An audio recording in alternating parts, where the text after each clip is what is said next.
Honours পাশ করেও এক যুবক দীর্ঘদিন ধরে চাকরি পাচ্ছে না। হঠাৎ একদিন চিড়িয়াখানায় তার একটা চাকরি হয়ে গেল। চিড়িয়াখানার বাঘটা হঠাৎ করে মারা যাওয়ায় খাঁচাটা শূন্য পড়ে আছে।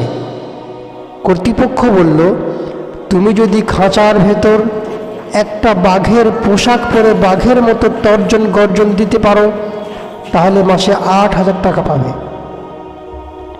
বেকার ছেলেটা তাতেই রাজি। রোজ চিড়িয়াখানা খোলার আগে সে বাঘের পোশাক পরে খাঁচায় ঢুকে পড়ে। দর্শক এলে তাদেরকে তর্জন গর্জন ও আরও নানা কায়দা কুসরত দেখিয়ে ভীষণ আনন্দ দেয়।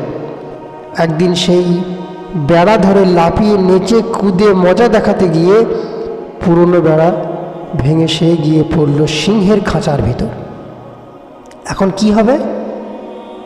পৈতৃক প্রাণটা বুঝি আজ সিংহের হাতেই গেল। ভয়ে জবুথবু হয়ে খাঁচার এক কোণে বসে দোয়া দরুদ পড়তে লাগলো বেচারা। এদিকে সিংহটাও কিছুক্ষণ চুপ করে বসে থেকে ধীরে ধীরে উঠে দাঁড়ালো। তারপর আস্তে আস্তে এগিয়ে আসতে লাগলো তার দিকে। ভয়ে তো সে তার প্রায় হার্ট অ্যাটাক হবার জোগাড়। এদিকে সিংহটা একেবারে কাছে চলে এসেছে। প্রাণের মায়া ছেড়ে দিয়ে ছেলেটা যখন কালিমা পড়তে শুরু করলো, ঠিক তখন সিংহটা বলে উঠল, ভাই এত ভয় পাবেন না, আমিও অনার্স পাস বেকার।